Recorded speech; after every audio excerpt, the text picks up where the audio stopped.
ਕਾਫਲਾ ਤੁਰਨ ਵੇਲੇ ਲੇਟ ਹੋਣਾ, ਸੀਐਮ ਚੰਨੀ ਦਾ ਰੰਧਾਵਾ ਤੇ ਓਪੀ ਸੋਨੀ ਦਾ ਥੱਲੇ ਖੜੇ ਰਹਿਣਾ ਜਾਂ ਇਕਜੁੱਟਤਾ ਜਿਹੜੀ ਚਾਹੀਦੀ ਸੀ ਉਹ ਨਜ਼ਰ ਨਹੀਂ ਆਈ।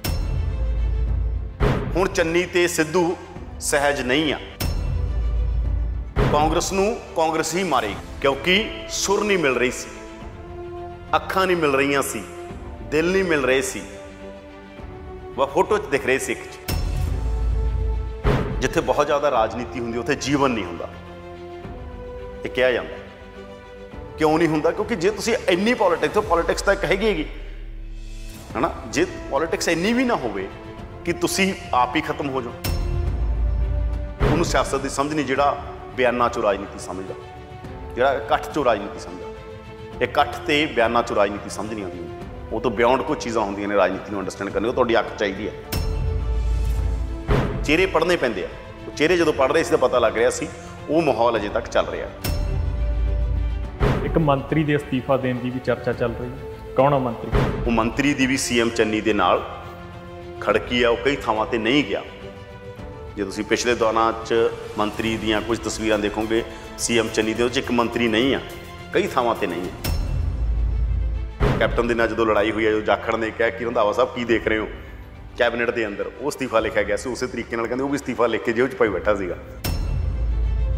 और पावरफुल मिनिस्टर आ, उपर थले सारे किते उहदे वधिया लिंक ने। कांग्रेस तो इन्नी अनप्रडिक्टेबल पार्टी होगी, पता ही नहीं लगता। हुण तो जो कोई खबर दसदा भी आ तो चलाउण नूं जी नहीं करता कांग्रेस, इस करके नहीं चलाई दी भी इन्हां दा कोई पता नहीं, मुख्य मंत्री वांगू पता नहीं की करदे। 5 चेहरे मैं मोटे तुहानूं दस दिंदा जिन्हां दे आले दुआले राजनीति कांग्रेस की घूम रही है इस टाइम, पावर सेंटर ਜਾਂ ਜਿਨ੍ਹਾਂ ਦੇ ਆਲੇ ਦੁਆਲੇ ਘੁੰਮਣ ਲੱਗ ਜੂਗੀ।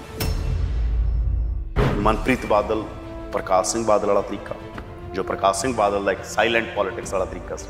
ਉਹ ਕਹਿੰਦੇ ਨੇ ਚੁੱਪ ਬਹੁਤ ਵੱਡੀ ਸ਼ਕਤੀ ਹੁੰਦੀ ਹੈ, ਚੁੱਪ ਦੀ ਸ਼ਕਤੀ ਉਹਨਾਂ ਨੂੰ ਬਾਦਲ ਸਾਹਿਬ ਨੇ ਬਖਸ਼ੀ ਹੋਈ ਹੈ। ਵੱਡੇ ਬਾਦਲ ਸਾਹਿਬ ਦਾ ਜਿਹੜਾ ਤਰੀਕਾ ਸੀ ਪੋਲਿਟਿਕਸ ਕਰਨ ਦਾ, ਉਹ ਤਰੀਕਾ ਮਨਪ੍ਰੀਤ ਬਾਦਲ ਕੋਲ। ਤੁਸੀਂ ਦੇਖੋ ਪੂਰੇ ਸੀਨ 'ਚ ਕਿਤੇ ਦਿਖੇ ਹੋ ਉਦੋਂ। लखीमपुर घटना ਨੂੰ ਲੈ ਕੇ पंजाब कांग्रेस 'ਚ सियासत तेज है ਤੇ नवजोत सिंह सिद्धू ने गिरफ्तारी ਦਿੱਤੀ है यूपी बॉर्डर ਤੇ। पर यह काफला तुरन तो पहला कांग्रेस के सारे लीडर एक मंच ਤੇ ਤਾਂ ਸੀ, पर माहौल सहज नहीं सी।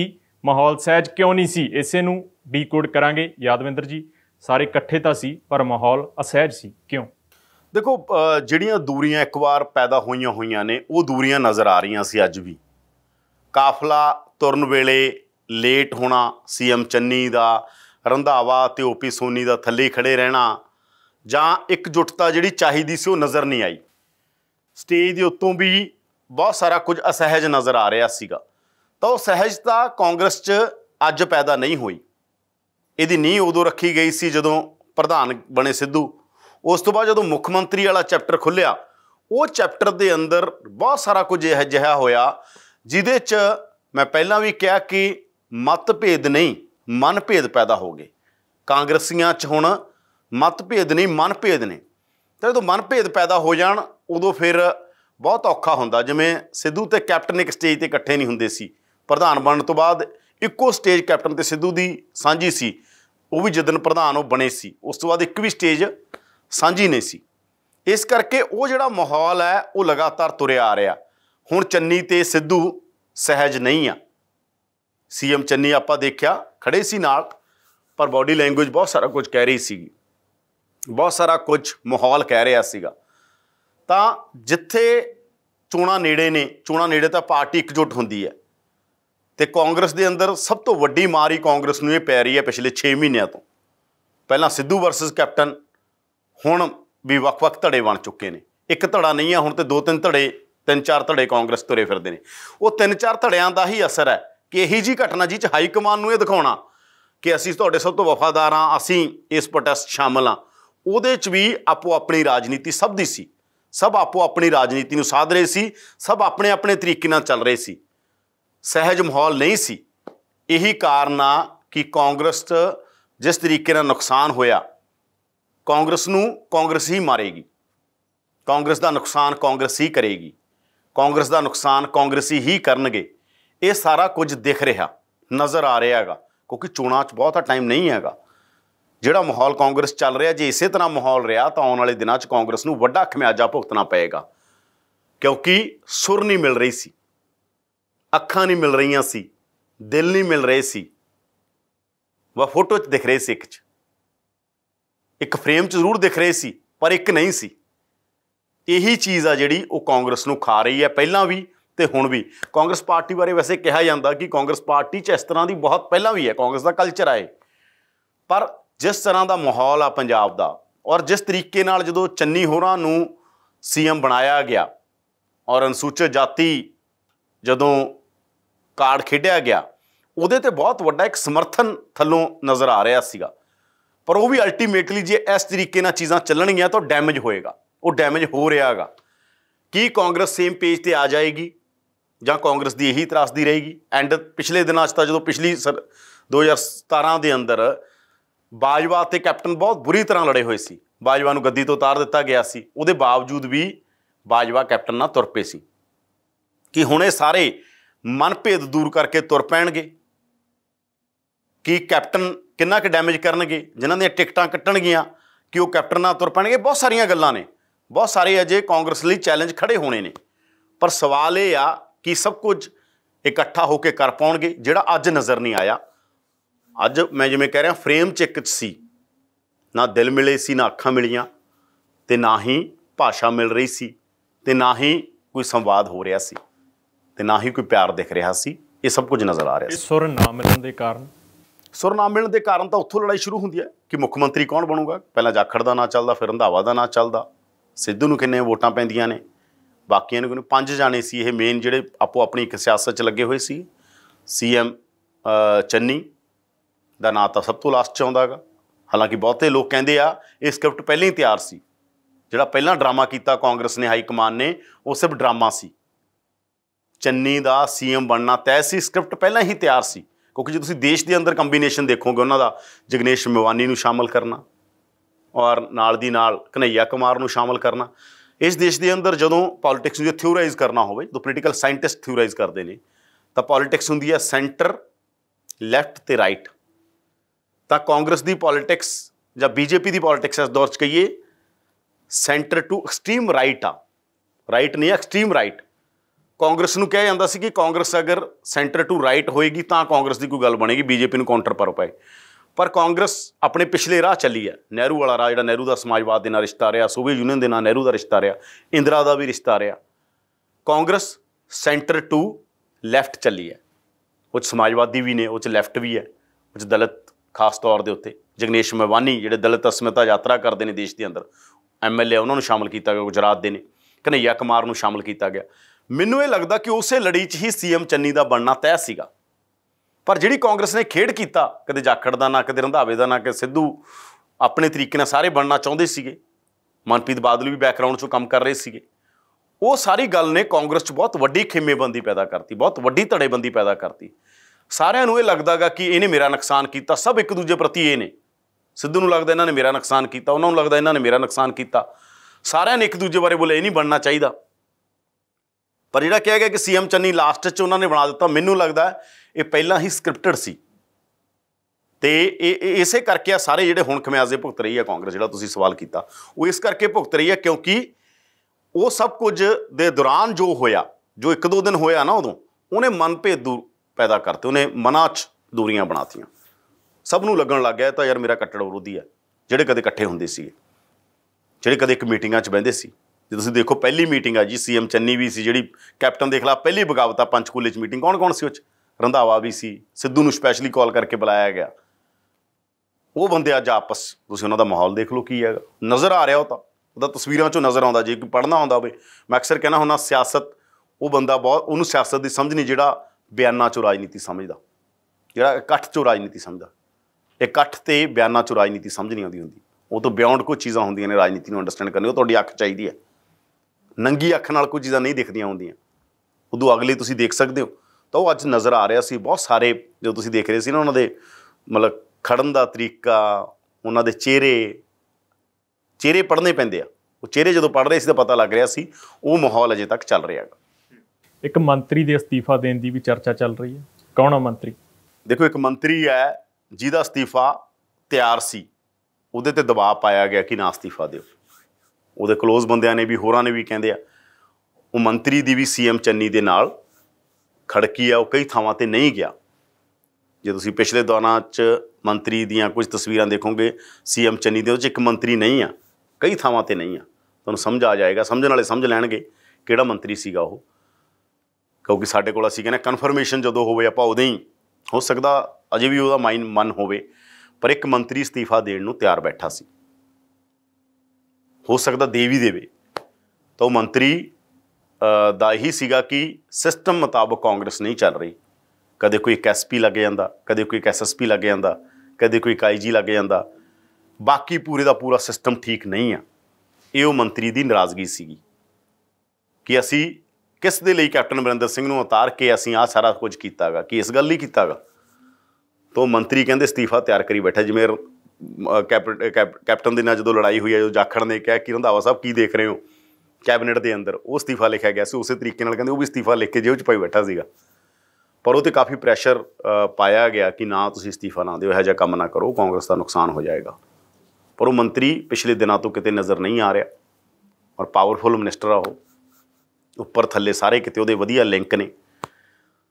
ਅਤੇ ਦੇਖੋ ਕੀ ਬਣਦਾ। ਪਰ ਇਹ ਮਾਹੌਲ ਦੱਸ ਰਿਹਾ ਹੈਗਾ, ਉਸ ਮੰਤਰੀ ਦਾ ਅਸਤੀਫਾ ਦੇਣ ਦੇ ਲਈ ਮਨ ਬਣਨਾ ਵੀ ਦੱਸ ਰਿਹਾ ਕਿ ਕਾਂਗਰਸ 'ਚ ਬਹੁਤ ਕੁਝ ਠੀਕ ਨਹੀਂ ਆ।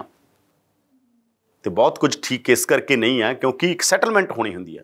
ਜਿਵੇਂ ਕਹਿੰਦੇ ਆ ਨਾ ਕਿ ਇੱਕ ਨਵੀਂ ਵਿਆਹੀ ਜਦੋਂ ਕੁੜੀ ਆਉਂਦੀ ਹੈ ਕਿਤੇ, ਸੱਸ ਅਤੇ ਨੂੰਹ ਦੀ ਜਿਹੜੀ ਕੰਟਰਾਡਿਕਸ਼ਨ ਹੁੰਦੀ ਹੈਗੀ, ਉਹਨੂੰ ਬਣਦਿਆਂ ਮਾਹੌਲ ਜਿਹਾ ਠੀਕ ਹੁੰਦਾ। 6 ਮਹੀਨਿਆਂ ਬਾਅਦ ਸੱਸ ਨੂੰ ਸੇਮ ਪੇਜ 'ਤੇ ਹੋ ਜਾਂਦੀਆਂ ਨੇ, ਜਾਂ ਮੋਟੀ ਇੱਕ ਅੰਡਰਸਟੈਂਡਿੰਗ ਬਿਲਡ ਹੋ ਜਾਂਦੀ ਹੈ। ਉਹ ਚੀਜ਼ ਹੈ। ਨਵੇਂ ਮੁੱਖ ਮੰਤਰੀ ਆਏ ਨੇ, ਕਿਸੇ ਨੂੰ ਕਿਵੇਂ ਦੁੱਖ ਰਹੇ ਨੇ, ਕਿਸੇ ਨੂੰ ਕਿਵੇਂ ਦੁੱਖ ਰਹੇ ਨੇ, ਕਿਸੇ ਨੂੰ ਕਿਵੇਂ ਦੁੱਖ ਰਹੇ ਨੇ, ਮੰਤਰੀਆਂ ਨੂੰ ਦੁੱਖ ਰਹੇ ਨੇ, CM ਨੂੰ ਆਪਣੇ ਤਰੀਕੇ ਨਾਲ ਲੱਗ ਰਿਹਾ ਹੋਏਗਾ ਇਹ ਠੀਕ ਨਹੀਂ ਹੈ। ਸਭ ਦੇ ਆਪਦੇ ਰੰਜ ਹੁੰਦੇ ਆ ਨਾ। ਉਹ ਕਹਿੰਦੇ ਆ ਦੁਨੀਆ 'ਚ ਹਰ ਬੰਦਾ ਵਿਕਟਮ ਆ। ਦੁਨੀਆ 'ਚ ਅਜਿਹਾ ਬੰਦਾ ਕੋਈ ਨਹੀਂ ਜਿਹੜਾ ਪੀੜਤ ਨਹੀਂ ਆ। ਹਰ ਬੰਦਾ ਪੀੜਤ ਆ ਕਿਸੇ ਨਾ ਕਿਸੇ ਦਾ। ਦੁਨੀਆ 'ਤੇ ਅਜਿਹਾ ਕੋਈ ਬੰਦਾ ਨਹੀਂ ਮਿਲੇਗਾ ਤੁਹਾਨੂੰ ਜਿਹੜਾ ਪੀੜਤ ਨਹੀਂ ਹੋਏਗਾ। ਕਿਸੇ ਨਾ ਕਿਸੇ ਦਾ ਹਰ ਬੰਦਾ ਕੋਈ ਪੀੜਤ ਹੁੰਦਾ। ਤਾਂ ਹੋ ਸਕਦਾ CM ਨੂੰ ਲੱਗਦਾ ਹੋਇਆ ਮੈਂ ਇਹਨਾਂ ਦਾ ਪੀੜਤ ਹਾਂ, ਉਹਨਾਂ ਨੂੰ ਲੱਗਦਾ ਸੀ CM ਦੇ ਪੀੜਤ ਹਾਂ। ਇਸ ਤਰ੍ਹਾਂ ਦੀਆਂ ਗੱਲਾਂ ਦੇਖਣ ਨੂੰ ਮਿਲ ਰਹੀਆਂ ਨੇ। ਦੇਖਦੇ ਹਾਂ ਇਹ ਚੀਜ਼ਾਂ ਠੀਕ ਹੁੰਦੀਆਂ ਨੇ ਜਾਂ ਹੋਰ ਵੱਧ ਜਾਣਗੀਆਂ, ਹੋਰ ਵਧਣਗੀਆਂ ਤਾਂ ਕਾਂਗਰਸ ਦਾ ਪਹਿਲਾਂ ਵੀ ਡੈਮੇਜ ਹੋਇਆ, ਹੋਰ ਜ਼ਿਆਦਾ ਡੈਮੇਜ ਹੋਏਗਾ। ਮਾਹੌਲ ਠੀਕ ਹੋਊਗਾ, ਅਸਾਰ ਹੈਗੇ। ਦੇਖੋ ਅਸਾਰ ਤਾਂ ਹੁਣ ਹਾਈਕਮਾਨ 'ਤੇ ਨਿਰਭਰ ਕਰਦਾ। ਦੇਖੋ ਬਹੁਤੇ ਲੋਕ ਕਹਿ ਰਹੇ ਜੇ ਤਾਂ ਹਰੀਸ਼ ਚੌਧਰੀ ਆ ਗਏ ਤਾਂ ਮਾਹੌਲ ਠੀਕ ਹੋ ਸਕਦਾ। ਕਹਿੰਦੇ ਜੇ ਕਿਸੇ ਨੂੰ ਹੋਰ ਇੰਚਾਰਜ ਲਾਤਾ ਸ਼ਾਇਦ ਚੀਜ਼ਾਂ ਹੋਰ ਵਿਗੜ ਜਾਣ। ਹਰੀਸ਼ ਚੌਧਰੀ ਦੀ ਇੱਕ ਪਕੜ ਹੈ। ਹਰੀਸ਼ ਚੌਧਰੀ ਪਹਿਲਾਂ ਵੀ ਕਾਂਗਰਸ ਦੇ ਅੰਦਰ ਰਹੇ ਨੇ, ਬਹੁਤ ਲੰਬਾ ਸਮਾਂ ਪੰਜਾਬ ਰਹੇ ਨੇ, ਰਾਜਸਥਾਨ ਦੇ ਨੇ, ਬਹੁਤ ਸਾਰੇ ਪੋਲੀਟੀਸ਼ੀਅਨਾਂ ਨਾਲ ਇੱਥੋਂ ਦੇ ਨਾਲ ਉਹਨਾਂ ਦੇ ਰਿਸ਼ਤੇ ਨੇ। ਤਾਂ ਇੰਚਾਰਜ ਵਾਲੀ ਗੱਲ ਅਜੇ ਤੈਅ ਨਹੀਂ ਹੋਈ। ਪਹਿਲਾਂ ਤੈਅ ਹੋ ਗਿਆ ਸੀ ਹਰੀਸ਼ ਚੌਧਰੀ ਆ ਰਹੇ ਨੇ, ਫਿਰ ਕਹਿੰਦੇ ਵਿੱਚ ਜਿਵੇਂ ਮੁੱਖ ਮੰਤਰੀ ਦੇ ਲਈ ਨਾ ਚੱਲਿਆ। ਕਾਂਗਰਸ ਤਾਂ ਇੰਨੀ ਅਨਪ੍ਰੈਡਿਕਟੇਬਲ ਪਾਰਟੀ ਹੋ ਗਈ, ਪਤਾ ਹੀ ਨਹੀਂ ਲੱਗਦਾ। ਹੁਣ ਤਾਂ ਜੇ ਕੋਈ ਖਬਰ ਦੱਸਦਾ ਵੀ ਆ ਤਾਂ ਚਲਾਉਣ ਨੂੰ ਜੀ ਨਹੀਂ ਕਰਦਾ ਕਾਂਗਰਸ ਦੀ, ਵੀ ਯਾਰ ਚਲਾਤੀ ਇਹਨਾਂ ਦਾ ਪਤਾ ਨਹੀਂ ਕੀ ਕਾਂਗਰਸੀਆਂ ਦੀ ਖਬਰ ਚੱਲਦਾ। ਬੰਦੇ ਦੱਸਦੇ ਵੀ ਆਹ ਪੱਕੀ ਖਬਰ ਆ, ਚਲਾ ਦਿਓ। ਆਪਾਂ ਚਲਾਈ ਦੀ ਨਹੀਂ, ਇਸ ਕਰਕੇ ਨਹੀਂ ਚਲਾਈ ਦੀ ਵੀ ਇਹਨਾਂ ਦਾ ਕੋਈ ਪਤਾ ਨਹੀਂ, ਮੁੱਖ ਮੰਤਰੀ ਵਾਂਗੂ ਪਤਾ ਨਹੀਂ ਕੀ ਕਰ ਦੇਣ। ਕਿਉਂਕਿ ਬਹੁਤ ਸਾਰੇ ਨਾਂ ਤੈਅ ਸੀ, ਜਾਖੜ ਦਾ ਨਾਂ ਤੈਅ ਸੀ, 40 ਵੋਟਾਂ ਪਈਆਂ, ਸਾਡੀ ਕਨਫਰਮੇਸ਼ਨ। ਮੈਂ ਜਾਖੜ ਸਾਹਿਬ ਨੂੰ ਵੀ ਕਿਹਾ ਸੀ, ਸਾਡੇ ਕੋਲ ਤਾਂ ਮੈਸੇਜ ਪਏ ਨੇ ਬੰਦਿਆਂ ਦੇ ਜਿਨ੍ਹਾਂ ਨੇ ਸਾਰੇ ਸਿਸਟਮ 'ਚ ਸੀਗੇ ਕਿ ਜਾਖੜ ਨੂੰ 40 ਵੋਟਾਂ ਪਈਆਂ ਨੇ, 40 ਤੋਂ ਜ਼ਿਆਦਾ ਪਈਆਂ, 42 ਵੋਟਾਂ। ਤਾਂ ਇਹ ਸਾਰੀਆਂ ਚੀਜ਼ਾਂ ਚੱਲਦੀਆਂ ਨੇ। ਤਾਂ ਇਹ ਜਿਹੜੀ ਸਭ ਤੋਂ ਦੇਖਣ ਵਾਲੀ ਇੰਪੋਰਟੈਂਟ ਗੱਲ ਆ ਕਿ ਆਉਣ ਵਾਲੇ ਦਿਨਾਂ ਦੇ ਅੰਦਰ ਹਾਈ ਕਮਾਨ ਕਿੰਨੀ ਸਰਗਰਮ ਹੁੰਦੀ ਆ। ਹਾਈ ਕਮਾਨ ਦਾ ਕਿਹੜਾ ਚਿਹਰਾ ਇੱਥੋਂ ਦੇਖੇਗਾ। ਹਰ ਗੱਲ ਦਿੱਲੀ ਜਾ ਕੇ ਸੌਟ ਆਊਟ ਨਹੀਂ ਹੋਣੀ। ਕਿਹੜਾ ਇਹੋ ਜਿਹਾ ਇੰਚਾਰਜ, ਉਹ ਮੰਨਿਆ ਜਾ ਰਿਹਾ ਕਿ ਜੇ ਹਰੀਸ਼ ਚੌਧਰੀ ਇੰਚਾਰਜ ਹੋਣਗੇ ਤਾਂ ਚੀਜ਼ਾਂ ਠੀਕ ਹੋ ਜਾਣੀਆਂ। ਕਹਿ ਰਹੇ ਨੇ, ਇਹ ਕੋਈ ਆਪਾਂ ਅਲਟੀਮੇਟ ਸੱਚ ਨਹੀਂ ਮੰਨ ਰਹੇ। ਇਹ ਕਾਂਗਰਸੀਆਂ ਦਾ ਇੱਕ ਵੱਡਾ ਧੜਾ ਹੈ, ਮਤਲਬ ਜਿਹੜੀ ਚਰਚਾ ਹੁੰਦੀ ਉਹ ਚਰਚਾ ਚੱਲਦੀ ਜਿਹੜੀ ਕਾਂਗਰਸ ਦੇ ਘੇਰਿਆਂ 'ਚ। ਉਹ ਕਹਿੰਦੇ ਕਿ ਹਰੀਸ਼ ਚੌਧਰੀ ਠੀਕ ਕਰ ਸਕਦੇ ਆ ਚੀਜ਼ਾਂ ਨੂੰ, ਹਰੀਸ਼ ਚੌਧਰੀ ਦੀ ਪਕੜ ਹੈ। ਪਰ ਜੇ ਇਹ ਚੀਜ਼ਾਂ ਠੀਕ ਨਹੀਂ ਹੁੰਦੀਆਂ, ਕਾਂਗਰਸ ਦਾ ਬਹੁਤ ਵੱਡਾ ਨੁਕਸਾਨ ਆਉਣ ਵਾਲੇ ਦਿਨਾਂ 'ਚ ਹੋਏਗਾ, ਹੋ ਰਿਹਾ ਗਾ। ਅਤੇ ਸਹਿਜ ਨਹੀਂ ਆ ਕਾਂਗਰਸ ਦਾ ਮਾਹੌਲ। ਅਲਟੀਮੇਟਲੀ ਦੇਖੋ ਇੰਨੀ ਪੋਲੀਟਿਕਸ ਵੀ ਨਾ, ਉਹ ਕਹਿੰਦੇ ਜਿੱਥੇ ਬਹੁਤ ਜ਼ਿਆਦਾ ਰਾਜਨੀਤੀ ਹੁੰਦੀ ਉੱਥੇ ਜੀਵਨ ਨਹੀਂ ਹੁੰਦਾ। ਇਹ ਕਿਹਾ ਜਾਂਦਾ। ਕਿਉਂ ਨਹੀਂ ਹੁੰਦਾ? ਕਿਉਂਕਿ ਜੇ ਤੁਸੀਂ ਇੰਨੀ ਪੋਲੀਟਿਕਸ ਤਾਂ ਇੱਕ ਹੈਗੀ ਹੈ ਨਾ, ਜੇ ਪੋਲੀਟਿਕਸ ਇੰਨੀ ਵੀ ਨਾ ਹੋਵੇ ਕਿ ਤੁਸੀਂ ਆਪ ਹੀ ਖਤਮ ਹੋ ਜਾਓ। ਹਾਈਕਮਾਨ ਪੋਲੀਟਿਕਸ ਨਾ ਕਰੇ। ਹਾਈਕਮਾਨ ਦਾ ਇੰਟਰਸਟ ਹੁੰਦਾ ਧੜੇ ਬਣਨ। ਜਿੰਨੇ ਧੜੇ ਬਣਨਗੇ ਆਪਸ 'ਚ ਲੜ ਕੇ ਉਹਨਾਂ ਨੂੰ ਦੱਸਣਗੇ ਫਲਾਨਾ ਮਾੜਾ, ਧਿਉਂਕਾ ਮਾੜਾ। ਜਿੰਨੇ ਧੜੇ ਥੱਲੇ ਹੋਣਗੇ ਉਨੇ ਹਾਈਕਮਾਨ ਖੁਸ਼ ਹੋਏਗੀ। ਇਹ ਹਰ ਪਾਰਟੀ ਦਾ ਇੱਕ ਰੂਲ ਹੁੰਦਾ ਕਿ ਥੱਲੇ ਲੜਾਈਆਂ ਪਾ ਕੇ ਰੱਖੋ। MLA'ਆਂ 'ਚ, ਮੰਤਰੀਆਂ 'ਚ, ਹਲਕਾ ਇੰਚਾਰਜਾਂ 'ਚ ਲੜਾਈਆਂ ਪਾ ਕੇ ਰੱਖਦੇ ਆ। ਤਾਂ ਹੀ ਹੋਊਗਾ ਨਾ। ਇੱਕ ਬੰਦਾ ਰੁੱਸਿਆ ਹੋ, ਦੂਜਾ ਉਹ ਫਲਾਨਾ ਮਾੜਾ ਜੀ, ਉਹ ਕੋ ਫਲਾਨਾ ਮਾੜਾ, ਫਿਰ ਉਹ ਬੰਦਾ ਬੈਠੂ ਨਹੀਂ ਮੈਂ ਕਰਦਾ ਤੁਹਾਡਾ। ਇਹ ਪੋਲੀਟਿਕਸ ਹੁੰਦੀ ਹੈਗੀ, ਹਰ ਪਾਰਟੀ 'ਚ ਹੁੰਦੀ ਹੈ। ਧੜਿਆਂ ਦੀ ਪੋਲੀਟਿਕਸ ਹਰ ਪਾਰਟੀ 'ਚ ਹਰ ਪਾਰਟੀ 'ਚ ਧੜੇ ਨੇ, ਅਕਾਲੀ ਦਲ ਹੋਵੇ, ਕਾਂਗਰਸ ਹੋਵੇ, ਆਪ ਹੋਵੇ, ਲੈਫਟ ਹੋਵੇ, ਰਾਈਟ ਹੋਵੇ, ਹਰ ਥਾਂ। ਪਰ ਇੰਨੀ ਧੜੇਬੰਦੀ ਵੀ ਨਾ ਹੋ ਜਾਏ ਕਿ ਤੁਹਾਡੀ ਪਾਰਟੀ ਹਾਰਨ ਦੀ ਕਗਾਰ 'ਤੇ ਆ ਜਾਏ। ਇਹ ਹਾਲਾਤ ਉਹੋ ਜਿਹੇ ਬਣ ਰਹੇ ਨੇ। ਧੜੇਬੰਦੀ ਹੁੰਦੀ, ਉਹਨੂੰ ਰੋਕ ਨਹੀਂ ਸਕਦੇ ਤੁਸੀਂ, ਔਰ ਉਹ ਨੈਚੁਰਲ ਫਨੋਮੇਨਾ ਹੁੰਦਾ ਗਾ, ਬਣਨਾ ਹੀ ਹੁੰਦਾ। ਹਰ ਕਿਸੇ ਦਾ ਓਪੀਨੀਅਨ ਇੱਕ ਨਹੀਂ ਹੋ ਸਕਦਾ, ਡਿਫਰੈਂਸ ਹੁੰਦੇ ਆ, ਓਪੀਨੀਅਨ ਦੇ ਡਿਫਰੈਂਸ ਰਹਿਣੇ ਚਾਹੀਦੇ ਆ। ਡੈਮੋਕ੍ਰੇਸੀ ਦੀ ਖੂਬਸੂਰਤੀ ਹੈ।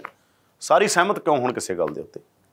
ਆਪੋ ਆਪਣੇ ਓਪੀਨੀਅਨ ਹੋਣੇ ਚਾਹੀਦੇ ਹੈਗੇ। ਕਾਂਗਰਸ ਦੇ ਵੱਖ-ਵੱਖ ਧੜਿਆਂ ਦੇ ਆਪਣੇ ਆਪਣੇ ਓਪੀਨੀਅਨ ਹੋਣ। ਪਰ ਜੇ ਇੰਨੀ ਜ਼ਿਆਦਾ ਧੜੇਬੰਦੀ ਪੈਦਾ ਹੋ ਜਾਏਗੀ ਜਾਂ ਹਾਈਕਮਾਨ ਪੈਦਾ ਕਰਨ ਦੀ ਕੋਸ਼ਿਸ਼ ਕਰੇਗੀ ਕਿ ਬਣਨ ਦਿਓ ਧੜੇ, ਹੋਰ ਹੋ ਜਾਣ ਦਿਓ ਧੜੇਬੰਦੀ, ਉਹ ਫਿਰ ਅਲਟੀਮੇਟਲੀ ਪਾਰਟੀ ਨੂੰ ਨੁਕਸਾਨ ਕਰੇਗੀ। ਨਵਜੋਤ ਸਿੰਘ ਸਿੱਧੂ ਸੌਫਟ ਨਜ਼ਰ ਆ ਰਹੇ ਆ ਕਈ ਦਿਨਾਂ ਤੋਂ, ਲੱਗਦਾ ਅਧੀਨਗੀ ਕਬੂਲ ਜਾਣਗੇ ਹਾਈਕਮਾਨ ਦੀ? ਦੇਖੋ, ਹਾਈਕਮਾਨ ਦੀ ਅਧੀਨਗੀ ਤਾਂ ਸਾਰੇ ਹੀ ਕਬੂਲਦੇ ਹੈਗੇ। ਹਾਈਕਮਾਨ ਦੇ ਅਗੇਂਸਟ ਕੋਈ ਵੀ ਨਹੀਂ ਜਾ ਸਕਦਾ। ਸਿੱਧੂ ਦੀ ਤਾਂ ਹਾਈਕਮਾਨ ਨਾਲ ਬਹੁਤ ਵਧੀਆ ਰਹੀ ਹੈ। ਇਹ ਆਪਾਂ ਨੂੰ ਪਤਾ ਕਿ ਉਹਨਾਂ ਦੀ ਐਂਟਰੀ ਹੈ। ਬਾਅਦ 'ਚੋਂ ਗੜਬੜ ਹੋਈ। ਹੁਣ ਜਦੋਂ ਹੁਣ ਸਿੱਧੂ ਨੇ ਅਸਤੀਫਾ ਦਿੱਤਾ, ਉਦੋਂ ਹਾਈਕਮਾਨ ਦੇ ਨਾਲ, ਆਪਾਂ ਪਹਿਲਾਂ ਵੀ ਦੱਸਿਆ, ਹਾਈਕਮਾਨ ਸਿੱਧੂ ਨਾਲ ਨਾਰਾਜ਼ ਸੀ। ਉਹ ਮਾਹੌਲ ਨਹੀਂ ਹੈ। ਸਿੱਧੂ ਹਾਈਕਮਾਨ ਹੁਣ ਸਿੱਧੂ ਨਾਲ ਉਵੇਂ ਸਹਿਜ ਨਹੀਂ ਹੈ ਜਿਵੇਂ ਪਹਿਲਾਂ ਸੀ, ਕਿਉਂਕਿ ਉਹਨਾਂ ਨੂੰ ਇਹ ਗੱਲ ਦੇ ਉੱਤੇ ਬਹੁਤ ਗੁੱਸਾ ਆਇਆ। ਉਲਟੇ ਪਾਸੇ ਸਿੱਧੂ ਨੂੰ ਕਹਿੰਦੇ ਹਾਈਕਮਾਨ ਦੇ ਉੱਤੇ ਬਹੁਤ ਗੁੱਸਾ, ਮੇਰੀਆਂ ਗੱਲਾਂ ਕਿਉਂ ਨਹੀਂ ਮੰਨੀਆਂ ਗਈਆਂ, ਮੇਰੇ ਕਹੇ ਤੋਂ ਅਫਸਰ ਲਾਉਣੇ, ਮੇਰੇ ਕਹੇ ਤੋਂ ਐਡਵੋਕੇਟ ਜਨਰਲ। ਉਹ ਸਾਰੀ ਗੱਲ ਸਿੱਧੂ ਹੁਣ ਵੀ ਟਵੀਟ ਕਰ ਰਹੇ ਨੇ। ਉਹ ਟਵੀਟਾਂ ਤੋਂ ਹੁਣ ਵੀ ਦੁਖੀ ਨੇ ਕਹਿੰਦੇ। ਪਰ ਸਿੱਧੂ ਦਾ ਇੱਕ ਆਪਣਾ ਤਰੀਕਾ, ਆਪਣਾ ਸਟਾਈਲ ਆ, ਜਿਹੜਾ ਆਪਾਂ ਪਹਿਲਾਂ ਵੀ ਕਿਹਾ ਸੀ ਕਿ ਰਾਜਨੀਤੀ 'ਚ ਬਹੁਤ ਡਿਪਲੋਮੈਸੀ ਹੁੰਦੀ ਹੈ। ਸਿੱਧੂ ਉਵੇਂ ਡਿਪਲੋਮੈਟਿਕ ਨਹੀਂ ਚੱਲਦੇ। ਸਿੱਧੂ ਸਿੱਧੇ ਚੱਲਦੇ ਨੇ, ਅਤੇ ਰਾਜਨੀਤੀ 'ਚ ਕੋਈ ਸਿੱਧਾ ਚੱਲਦਾ ਹੀ ਨਹੀਂ ਗਾ। ਰਾਜਨੀਤੀ ਦਾ ਇਹ ਸੰਕਟ ਆ। ਰਾਜਨੀਤੀ ਦੇ ਅੰਦਰ ਸਿੱਧਾ ਹੋਣਾ ਮਤਲਬ ਤੁਹਾਨੂੰ ਇਹ ਮੰਨਿਆ ਜਾਂਦਾ ਕਿ ਫਿਰ ਤਾਂ ਤੁਹਾਨੂੰ ਰਾਜਨੀਤੀ ਨਹੀਂ ਆਉਂਦੀ। ਹਰ ਗੱਲ ਨੂੰ ਗੋਲ ਮੋਲ ਕਰਕੇ ਚਲਾਉਣਾ ਹੀ ਮੌਜੂਦਾ ਦੌਰ ਦਾ ਸੱਚ ਹੋ ਚੁੱਕਿਆ। ਹਾਲਾਂਕਿ ਰਾਜਨੀਤੀ ਇਹੀ ਨਹੀਂ ਹੈ। ਰਾਜਨੀਤੀ ਦੀ ਅਲਟੀਮੇਟ ਡੈਫੀਨੇਸ਼ਨ ਇਹ ਨਹੀਂ ਆ। ਇਹ ਕੋਈ ਪਰਿਭਾਸ਼ਾ ਨਹੀਂ ਹੈ ਰਾਜਨੀਤੀ ਦੀ ਜਿਹੜੀ ਹੋਣਾ, ਪਰ ਉਹ ਮੌਜੂਦਾ ਦੌਰ 'ਚ ਘੜੀ ਗਈ ਆ। ਮੌਜੂਦਾ ਦੌਰ 'ਚ ਇਸੇ ਤਰੀਕੇ ਨਾਲ ਹੋ ਰਿਹਾ। ਤਾਂ ਜਿਹੜੀਆਂ ਐਗਜ਼ਿਸਟੈਂਸ ਸਿਚੁਏਸ਼ਨ ਹੁੰਦੀ ਹੈ, ਜਿਹੜੀ ਗਿਵਨ ਸਿਚੁਏਸ਼ਨ ਆ, ਉਹਦੇ 'ਚ ਹੀ ਸਾਰਾ ਕੁਛ ਕਰਨਾ ਹੁੰਦਾ ਬੰਦੇ ਨੇ। ਨਵੀਂ ਸਿਚੁਏਸ਼ਨ ਤਾਂ ਸਿੱਧੂ ਲਈ ਤਿਆਰ ਨਹੀਂ ਹੋ ਜਾਏਗੀ। ਇਸ ਕਰਕੇ ਸਿੱਧੂ ਅਤੇ ਬਾਕੀ ਜਿਹੜਾ ਧੜਾ ਗਾ ਉਹ ਇਕੱਠਾ ਮਿਲ ਕੇ ਚੱਲ ਸਕਦਾ। 5 ਚਿਹਰੇ ਮੈਂ ਮੋਟੇ ਤੁਹਾਨੂੰ ਦੱਸ ਦਿੰਦਾ ਗਾ, ਜਿਨ੍ਹਾਂ ਦੇ ਆਲੇ ਦੁਆਲੇ ਰਾਜਨੀਤੀ ਕਾਂਗਰਸ ਦੀ ਘੁੰਮ ਰਹੀ ਹੈ ਇਸ ਟਾਈਮ, ਪਾਵਰ ਸੈਂਟਰ ਜਾਂ ਜਿਨ੍ਹਾਂ ਦੇ ਆਲੇ ਦੁਆਲੇ ਘੁੰਮਣ ਲੱਗ ਜੂਗੀ। ਉਹ 'ਚ ਸੁਨੀਲ ਜਾਖੜ ਨੇ, ਉਹਦੇ 'ਚੋਂ CM ਚੰਨੀ, ਮਨਪ੍ਰੀਤ ਬਾਦਲ, ਨਵਜੋਤ ਸਿੰਘ ਸਿੱਧੂ ਅਤੇ ਸੁਖਜਿੰਦਰ ਰੰਧਾਵਾ। ਇਹ 5 ਜਿਹੜੇ ਪਾਵਰ ਸੈਂਟਰ ਤੁਸੀਂ ਕਹਿ ਸਕਦੇ ਹੋ, ਅਲੱਗ-ਅਲੱਗ, ਜਿਹੜੇ ਇਕੱਠੇ ਕਈ ਥਾਵਾਂ 'ਤੇ ਸੇਮ ਪੇਜ 'ਤੇ ਨੇ, ਜਿਵੇਂ ਸੁਖਜਿੰਦਰ ਰੰਧਾਵਾ ਅਤੇ CM ਚੰਨੀ ਅਤੇ ਜਾਖੜ ਆਪਣੇ ਤਰੀਕੇ ਨਾਲ ਸੋਚ ਰਹੇ ਨੇ ਚੀਜ਼ਾਂ ਨੂੰ। ਮਨਪ੍ਰੀਤ ਬਾਦਲ, ਪ੍ਰਕਾਸ਼ ਸਿੰਘ ਬਾਦਲ ਵਾਲਾ ਤਰੀਕਾ, ਜੋ ਪ੍ਰਕਾਸ਼ ਸਿੰਘ ਬਾਦਲ ਦਾ ਇੱਕ ਸਾਈਲੈਂਟ ਪੋਲੀਟਿਕਸ ਵਾਲਾ ਤਰੀਕਾ ਸੀ। ਚੁੱਪ ਰਹਿ ਕੇ ਸਭ ਕੁਛ, ਉਹ ਕਹਿੰਦੇ ਨੇ ਚੁੱਪ ਬਹੁਤ ਵੱਡੀ ਸ਼ਕਤੀ ਹੁੰਦੀ ਹੈ। ਮਨਪ੍ਰੀਤ ਬਾਦਲ ਕੋਲੇ ਉਹ ਸ਼ਕਤੀ ਹੈ। ਚੁੱਪ ਦੀ ਸ਼ਕਤੀ ਉਹਨਾਂ ਨੂੰ ਬਾਦਲ ਸਾਹਿਬ ਨੇ ਬਖਸ਼ੀ ਹੋਈ ਹੈ। ਵੱਡੇ ਬਾਦਲ ਸਾਹਿਬ ਦਾ ਜਿਹੜਾ ਤਰੀਕਾ ਸੀ ਪੋਲੀਟਿਕਸ ਕਰਨ ਦਾ, ਉਹ ਤਰੀਕਾ ਮਨਪ੍ਰੀਤ ਬਾਦਲ ਕੋਲ ਆ। ਤੁਸੀਂ ਦੇਖੋ ਪੂਰੇ ਸੀਨ 'ਚ ਕਿਤੇ ਦਿਖੇ ਹੋ, ਉਦੋਂ ਰਿਐਕਟ ਹੀ ਨਹੀਂ ਕਰਦੇ। ਜਿਵੇਂ ਉਹਨਾਂ ਨੂੰ ਉਦੋਂ ਸਵਾਲ ਕੀਤਾ ਕਿ ਜੀ ਆਹ ਮਸਲਾ ਚੱਲ ਰਿਹਾ ਹੈਗਾ, ਸਿੱਧੂ ਨੇ, ਉਹ ਕਹਿੰਦੇ ਬੜਾ ਇੰਟਰਸਟਿੰਗ ਜਵਾਬ ਮਨਪ੍ਰੀਤ ਬਾਦਲ ਨੇ ਦਿੱਤਾ ਕਿ ਤੁਸੀਂ ਯਾਰ ਜਾਣਾ ਥਾਣੇਦਾਰ ਕੋਲੇ ਸੀ, ਆ ਗਏ ਤਹਿਸੀਲਦਾਰ ਕੋਲੇ। ਮਤਲਬ ਸਮਝੀਏ ਨਾ, ਤੁਸੀਂ ਕਿਸੇ ਚੀਜ਼ ਨੂੰ ਕਿਵੇਂ ਰਿਸਪੌਂਡ ਕਰਨਾ ਪੱਤਰਕਾਰਾਂ ਦੇ ਸਵਾਲ ਨੂੰ। ਅਤੇ ਵੀ ਮੇਰੇ ਕੋਲ ਤਾਂ ਇਹਦਾ ਜਵਾਬ ਹੀ ਨਹੀਂ ਹੈਗਾ, ਇਹ ਤਾਂ ਜਵਾਬ ਕਿਸੇ ਹੋਰ ਤੋਂ ਲਓ ਜਾ ਕੇ। ਇਸ ਕਰਕੇ ਉਹ ਸਾਰੀਆਂ ਚੀਜ਼ਾਂ ਨੇ। ਪਰ ਦੇਖਦੇ ਹਾਂ ਹੁਣ ਇਹ ਧੜੇ ਹੋਰ ਮਜ਼ਬੂਤ ਹੁੰਦੇ ਆ। ਇਹ ਧੜੇ ਕਾਂਗਰਸ ਨੂੰ ਲੈ ਬੈਠਣਗੇ ਜਾਂ ਕਾਂਗਰਸ ਨੂੰ ਮਜ਼ਬੂਤ ਕਰਨਗੇ। ਜਦੋਂ ਇਕੱਠੇ ਹੋ ਜਾਂਦੇ ਆ ਤਾਂ ਮਜ਼ਬੂਤੀ ਕਰਨਗੇ। ਜੇ ਆਪਦੀ ਪੋਲੀਟਿਕਸ ਸਭ ਨੂੰ ਇੰਪੋਰਟੈਂਟ ਲੱਗਦੀ ਹੋਈ ਤਾਂ ਫਿਰ ਕਾਂਗਰਸ ਦਾ 2022 'ਚ ਕੁਝ ਨਹੀਂ ਬਣੇਗਾ। ਤਾਂ ਕਾਂਗਰਸ ਦਾ 2022 'ਚ ਕੀ ਬਣੂਗਾ ਇਹ ਆਉਣ ਵਾਲਾ ਸਮਾਂ ਦੱਸੂਗਾ। ਪਰ ਫਿਲਹਾਲ ਦੀ ਘੜੀ ਜੋ ਹੈ, ਮਾਹੌਲ ਸਹਿਜ ਨਹੀਂ ਆ। ਵੱਖ-ਵੱਖ ਲੀਡਰ ਵੱਖ-ਵੱਖ ਜਿਹੜੇ ਰਾਹਾਂ 'ਤੇ ਚੱਲ ਰਹੇ ਆ, ਪਰ ਸੇਮ ਪੇਜ 'ਤੇ ਕਾਂਗਰਸ ਆਉਂਦੀ ਹੈ ਜਾਂ ਨਹੀਂ, ਇਹ ਆਉਣ ਵਾਲਾ ਸਮਾਂ ਦੱਸੂਗਾ।